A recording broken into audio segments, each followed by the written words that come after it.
नमस्कार।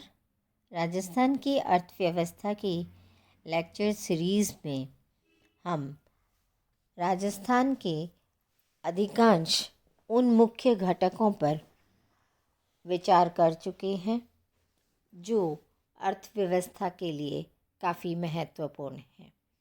सबसे प्रमुख तत्व राज्य के प्राकृतिक संसाधन, राज्य का क्षेत्रफल, राज्य के मानवीय संसाधन, इन सब पर अब तक हम विचार कर चुके हैं। साथ ही प्राकृतिक संसाधनों में पशुधन, वन, ये सारी चीज़ें भी, खनिज, इन सब पर हम पहले बात कर चुके हैं। उन सभी वीडियोस के बाद अब बारी आती है कि राज्य की मुख्य समस्याएं कौन सी हैं। इन समस्याओं में अब हम कुछ वीडियोस इन समस्याओं पर चर्चा करते हुए डालेंगे। सबसे पहले जो सुस्थिर विकास की समस्या है वो पर्यावरण प्रदूषण को लेकर होती है। इसके बाद में हम गरीबी, राजस्थान में बेरोज़गारी और राजस्थान में सबसे बड़ी समस्या सूखे की समस्या पर बात करेंगे। तो आज हम जिस विषय पर बात करने जा रहे हैं वह है पर्यावरण प्रदूषण व सुस्थिर विकास की समस्याएं। यदि हम इस पर कुछ विचारकों के विचार पढ़ें तो हमें आचार्य महाप्रज्ञ के विचार भी बहुत महत्वपूर्ण लगेंगे। गैर टिकाऊ या अस्थिर, अनियंत्रित व असंतुलित विकास परमाणु सर्वनाश से कई गुना अधिक भयावह होता है। आचार्य महाप्रज्ञ की यह बात बहुत ही सटीक है और बहुत विचारणीय भी है। अगर हम यूएन कॉन्फ्रेंस में दिए गए 1972 के हमारे देश की तत्कालीन प्रधानमंत्री श्रीमती इंदिरा गांधी की बात करें तो उन्होंने स्टॉकहोम में होने वाली ह्यूमन एनवायरनमेंट की इस कॉन्फ्रेंस में जो बात कही वह भी बड़ी महत्वपूर्ण है। उनके अनुसार निर्धनता प्रदूषण का सबसे बड़ा कारण है। अब आप देखिए कि निर्धनता ही प्रदूषण का कारण बन गया है हमारे राज्य के लिए। और यदि हम बात करें तो रामप्रसाद सेनगुप्ता जो कि इकोलॉजी और इकोनॉमिक्स इन पर काफ़ी सारे उन्होंने अपने पेपर्स लिखे हैं, पुस्तकें लिखी हैं।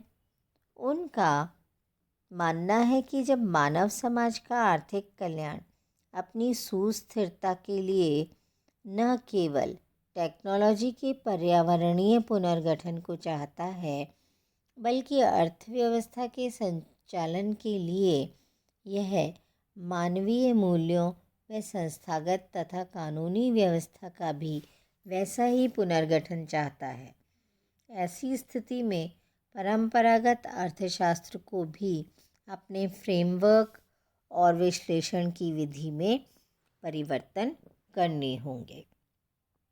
निश्चित ही यदि हम पर्यावरण प्रदूषण को रोककर विश्व के सुस्थिर विकास की समस्या पर ध्यान दें तो हमें अर्थशास्त्र के भी विश्लेषण की विधि में परिवर्तन करना होगा।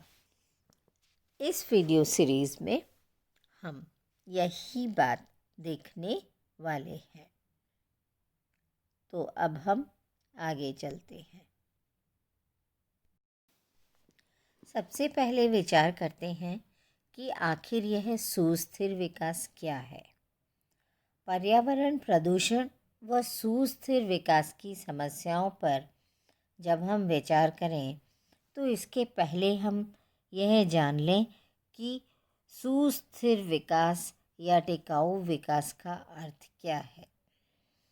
यदि हम सामान्य शब्दों में देखें तो हमें ज्ञात होगा कि वह विकास जो आगे भी जारी रह सके टिकाऊ विकास कहलाता है।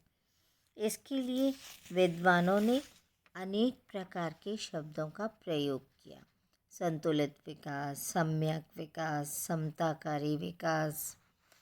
इस प्रकार अनेक शब्दों के प्रयोग से कोई बहुत अधिक फर्क नहीं पड़ता, क्योंकि सबसे महत्वपूर्ण अर्थ है और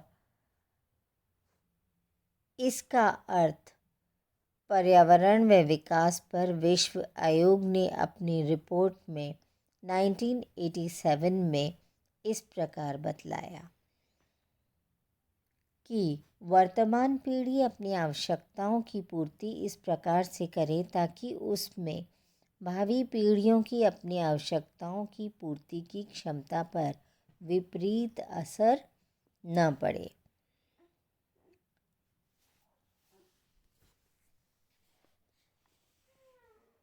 जब वर्तमान पीढ़ी व भावी पीढ़ी दोनों के हितों को ध्यान में रखते हुए प्राकृतिक साधनों का विदोहन, संरक्षण और विकास किया जाता है, तभी विकास में स्थिरता, सुदृढ़ता, समता व संतुलन आ सकते हैं।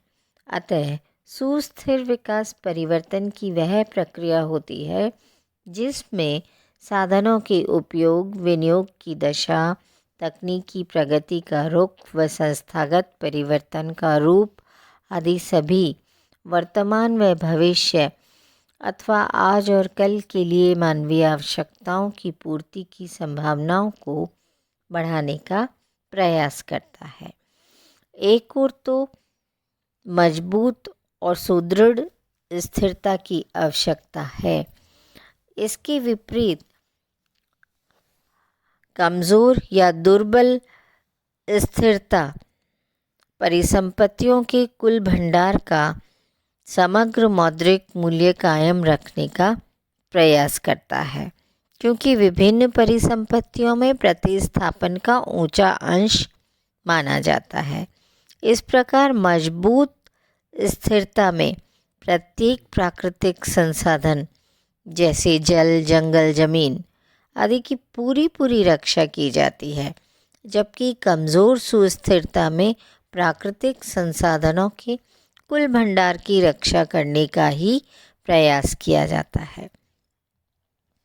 इस प्रकार सुस्थिर विकास के मार्ग में हालांकि कई प्रकार की बाधाएं होती हैं और ये बाधाएं अंतर्राष्ट्रीय स्तर पर भी उतनी ही अधिक हैं जितनी किसी एक छोटे से राज्य के स्तर पर होती हैं।